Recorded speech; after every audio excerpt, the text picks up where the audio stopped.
वाहिगुरु जी का खालसा वाहिगुरु जी की फतेह। जब 1.5 घड़ी रात गई जिक्र खुदा में, खेमे से निकल आए सरकार हवा में।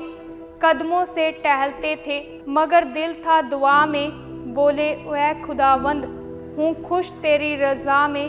करतार से कहते थे गोया रूबरू होकर, कल जाऊंगा चमकौर से मैं सुरखरू होकर। 8 ਪੋਹ ਦੀ ਪ੍ਰਭਾਤ ਹੋਈ। ਦਸਮ ਪਿਤਾ श्री गुरु गोबिंद सिंह जी ਵੱਡੇ ਸਾਹਿਬਜ਼ਾਦੇ 40 ਸਿੰਘਾਂ ਸਮੇਤ श्री ਚਮਕੌਰ ਸਾਹਿਬ ਦੀ ਧਰਤੀ ਤੇ ਜਾ ਪਹੁੰਚੇ, ਜਿੱਥੇ ਗੁਰੂ ਜੀ ਨੇ ਸਿੰਘਾਂ ਨੂੰ ਉੱਚੀ ਥਾਂ ਅਟਾਰੀ ਵਾਲੀ ਹਵੇਲੀ ਦੇ ਮਾਲਕ ਰਾਏ ਜਗਤ ਸਿਉਂ ਅਤੇ ਰੂਪ ਚੰਦ ਨਾਲ ਹਵੇਲੀ ਲੈਣ ਸੰਬੰਧੀ ਰਾਬਤਾ ਕਰਨ ਲਈ ਭੇਜਿਆ। ਦੋਵੇਂ ਭਰਾਵਾਂ ਨੇ ਹਵੇਲੀ ਗੁਰੂ ਜੀ ਨੂੰ ਸੌਂਪ ਦਿੱਤੀ। ਸਿੰਘਾਂ ਨੇ ਇਸ ਹਵੇਲੀ ਨੂੰ ਛੋਟੀ ਗੜੀ ਦਾ ਰੂਪ ਦਿੱਤਾ ਅਤੇ ਮੋਰਚਾਬੰਦੀ ਸ਼ੁਰੂ ਕੀਤੀ। भेड़ों को मैं शेर बनाऊं, राजन के संग रंक लड़ाऊं, भूप गरीबन को कहलाऊं, चिड़ियों से मैं बाज तड़ाऊं, 1.25 लाख से एक लड़ाऊं, तबे गोबिंद सिंह नाम कहाऊं। उधर मुगलों की फौज पिछा करदी इस अस्थान के नज़दीक पहुँच गई। 10 लाख मुगल फौजा ने चमकौर की गढ़ी नूं चारे पासियों घेरा पा लिया। ਸਿੰਘਾਂ ने गढ़ी अंदर ही युद्ध की तैयारी करनी शुरू कर दी। गुरु जी ने 2 ਸਿੰਘਾਂ भाई कोठा सिंह ते भाई मदन सिंह नूं गढ़ी दे पहरेदार नियुक्त कर दिता। गढ़ी दियां चारे दिशावां ते 8-8 ਸਿੰਘਾਂ नूं तैनात कर दिता गया। सूरा सो पहचानिए जो लरे दीन के हेत, पुरजा पुरजा कट मरे कबहू न छाड़े खेत। 5-5 ਸਿੰਘਾਂ ਦੇ ਜਥੇ ਬਣਾ ਬਾਹਰ ਨਿਕਲ ਕੇ ਜੂਝਣ ਦੀ ਯੋਜਨਾ ਬਣਾਈ। ਸਿੰਘ ਵੈਰੀਆਂ ਦਾ ਟਾਕਰਾ ਕਰਦੇ ਹੋਏ ਸ਼ਹੀਦੀ ਦਾ ਜਾਮ ਪੀ ਗਏ। ਸਿੱਖ ਕੌਮ ਦੀ ਅਗਵਾਈ ਕਰਨ ਦੀ ਲੋੜ ਮਹਿਸੂਸ ਕਰਦਿਆਂ ਸਿੰਘਾਂ ਨੇ ਗੁਰੂ ਜੀ ਨੂੰ ਬੇਨਤੀ ਕੀਤੀ ਕਿ ਆਪ ਅਤੇ ਸਾਹਿਬਜ਼ਾਦੇ ਇੱਥੋਂ ਨਿਕਲ ਜਾਓ। ਗੁਰੂ ਜੀ ਨੇ ਕਿਹਾ, ਆਪ ਸਾਰੇ ਹੀ ਮੇਰੇ ਲਈ ਸਾਹਿਬਜ਼ਾਦੇ ਹੋ। ਖਾਲਸਾ ਜੀ। ਇਸ ਤੇ ਸਾਹਿਬਜ਼ਾਦਾ ਬਾਬਾ ਅਜੀਤ ਸਿੰਘ ਨੇ ਰਣ ਵਿੱਚ ਜਾਣ ਦੀ ਆਗਿਆ ਦਸ਼ਮੇਸ਼ ਪਿਤਾ ਜੀ ਕੋਲੋਂ ਮੰਗੀ।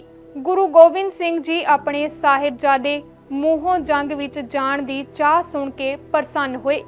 ਦਸ਼ਮੇਸ਼ ਪਿਤਾ ਨੇ ਸਾਹਿਬਜ਼ਾਦੇ ਬਾਬਾ ਅਜੀਤ ਸਿੰਘ ਨੂੰ ਘੁੱਟ ਕੇ ਛਾਤੀ ਨਾਲ ਲਾਇਆ ਤੇ ਥਾਪੜਾ ਦੇ ਕੇ ਗੜੀ ਤੋਂ ਰਵਾਨਾ ਕੀਤਾ।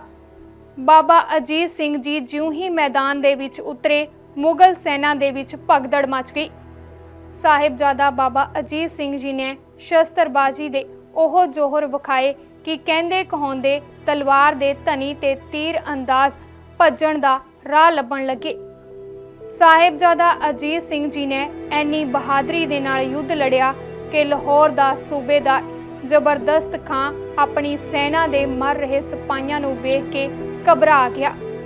ਵੱਡੇ ਵੀਰ ਸਾਹਿਬਜ਼ਾਦਾ ਬਾਬਾ ਅਜੀਤ ਸਿੰਘ ਨੂੰ ਸ਼ਹੀਦ ਹੁੰਦਿਆਂ ਵੇਖ ਹੁਣ ਛੋਟੇ ਸਾਹਿਬਜ਼ਾਦੇ ਬਾਬਾ ਜੁਝਾਰ ਸਿੰਘ ਜੀ ਨੇ ਜੰਗ ਦੇ ਮੈਦਾਨ ਵਿੱਚ ਜਾਣ ਦੀ ਆਗਿਆ ਮੰਗੀ ਤੇ ਕਹਿਣ ਲੱਗੇ, ਬੇਸ਼ੱਕ ਮੈਨੂੰ ਵੱਡੇ ਵੀਰ ਜਿਤਨਾ ਜੰਗ ਯੁੱਧ ਕਰਨ ਦਾ ਗਿਆਨ ਨਹੀਂ ਹੈ, ਪਰੰਤੂ ਮਰਨਾ ਤਾਂ ਮੈਨੂੰ ਵੀ ਆਉਂਦਾ ਹੈ, ਸੋ ਇਨਕਾਰ ਨਾ ਕਰੋ।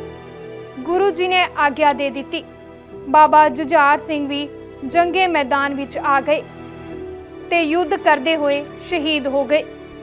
8 ਪੋਹ ਨੂੰ ਕਮਸਾਨ ਯੁੱਧ ਹੋਇਆ, ਜਿਸ ਵਿੱਚ ਗੁਰੂ ਸਾਹਿਬ ਦੇ 2 ਵੱਡੇ ਸਾਹਿਬਜ਼ਾਦੇ ਬਾਬਾ ਅਜੀਤ ਸਿੰਘ ਜੀ ਤੇ ਬਾਬਾ ਜੁਝਾਰ ਸਿੰਘ ਜੀ, 3 ਪਿਆਰੇ ਭਾਈ ਹਿੰਮਤ ਸਿੰਘ ਜੀ, ਭਾਈ ਮੋਹਕਮ ਸਿੰਘ ਜੀ ਤੇ ਭਾਈ ਸਾਹਿਬ ਸਿੰਘ ਜੀ ਸਮੇਤ ਕਈ ਸਿੰਘ ਸ਼ਹੀਦ ਹੋ ਗਏ।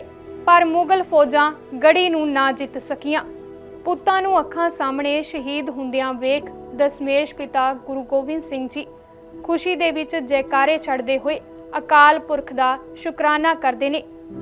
ਕਰੀ ਅਰਦਾਸ ਸਤਗੁਰ ਨੇ ਅਮਾਨਤ ਪੁਜਾਈ ਤੇਰੀ, ਕਰਜ਼ਾ ਅਦਾ ਹੁਆ ਹੈ ਕੁਛ ਰਹਿਮਤ हुई तेरी, 2 रह गए हैं बाकी 2 भी फिदा करूँगा, रहमत तेरी का मालिक तब शुक्र अदा करूँगा। ਲੱਖਾਂ ਵੈਰੀਆਂ ਨੂੰ ਮੌਤ ਦੇ ਘਾਟ ਉਤਾਰਦੇ ਹੋਏ 3 ਪਿਆਰੇ 2 ਵੱਡੇ ਸਾਹਿਬਜ਼ਾਦੇ ਬਾਬਾ ਅਜੀਤ ਸਿੰਘ ਜੀ ਤੇ ਬਾਬਾ ਜੁਝਾਰ ਸਿੰਘ ਜੀ 40 ਸਿੰਘਾਂ ਸਮੇਤ ਇਸ ਜੰਗ ਦੇ ਮੈਦਾਨ ਵਿੱਚ ਸ਼ਹੀਦੀ ਦਾ ਜਾਮ ਪੀ ਗਏ।